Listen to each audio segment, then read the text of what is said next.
Petrol डिझेलच्या दरवाढीवरून राहुल गांधींनी हल्लाबोल केलेला आहे. आपण पाहूया. मोदी सरकारची चूक, सर्वसामान्यांना भुर्दंड. 3 रुपयांचा झटका, उर्वरित वसुली हप्त्यात होणार.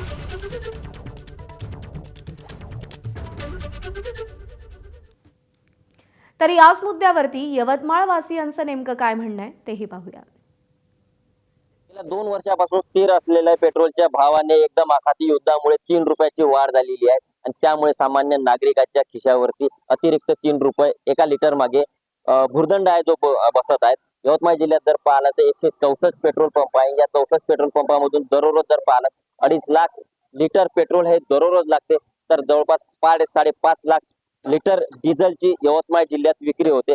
अशातच आज झालेल्या दरवाढीचा फटका जो आहे तो सामान्य नागरिकांना बसताना दिसून येत आहेत. आपण जाणून घेऊया नेमकी काय परिणाम या दरवाढीचा होऊ शकतो. तर मला एक सांगा, पेट्रोल 3 रुपयांनी वाढलेला आहे, तुम्हाला काय वाटतं?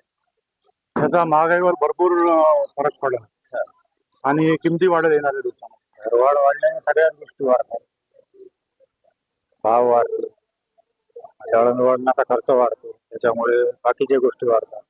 जसं धान्य आहे, भाजीपाला आहे, सगळ्याच गोष्टीवर फरक पडतो. ट्रान्सपोर्ट होईलच नाही, कारण डिझेल वाढल्यानंतर जे ट्रक वगैरे माल वाहतूक होते त्याच्यामध्ये परिणाम तर पडेल. सामान्य नागरिकांवरती दळणवळण, ट्रान्सपोर्ट, महागाई वाढण्याची ही भीती नागरिकांनी व्यक्त केलेली आहे.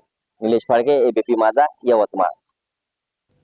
पेट्रोल डिझेलच्या या दरवाढीमुळे अकोलेकर संतप्त झाल्याचं पाहायला मिळालं. दरवाढ अन्यायकारक असल्याची भावना अकोलावासियांनी व्यक्त केली आहे. महागाईच्या हिशोबाने भाव बरोबर जागतिक जे तेजी आहे त्या हिशोबाने काही भाव म्हणजे असं वाटत नाही वाढले म्हणून. कारण वरतूनच महागाई आहे, खाली काय करणार आहे. अन्नधान्याचे भाव वाढले पाहिजे. पेट्रोल डिझेलचे किती काही होतं, अन्नधान्याच्या शेतीच्या मालाचे भाव जर वाढले तरच हे भागू शकत, नाही तर भागवणं तर चालूच आहे. तुम्ही भागून राहिले, आम्ही भागून राहिलो.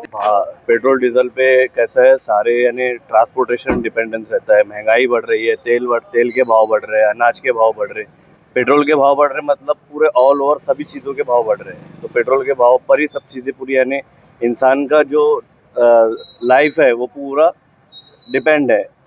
अखराजात, खर्चे, एक्सपेंसेस, सारी चीज़ें बढ़ रही है. परिणाम तर खूप वाईट चालू आहे. जे सरकारने वादे केले होते ते त्यांनी संपूर्ण संपुष्टात आणले नाही. आणि जे 70चा भाव होता आता 110, 120 सुरू आहे. खूप फरक आहे ना, आहे की नाही. जे सरकारने आपले स्वतःचे हे सांगितले होते दावे ते पूर्ण नाही झाले. अच्छे दिन आले की नाही मग? अच्छे दिन कुठे आहे सगळ्यांना माहिती आहे. सगळं पूर्ण जगाला, पुरा इंडियाला माहिती आहे की अच्छे दिन कुठे आहेत.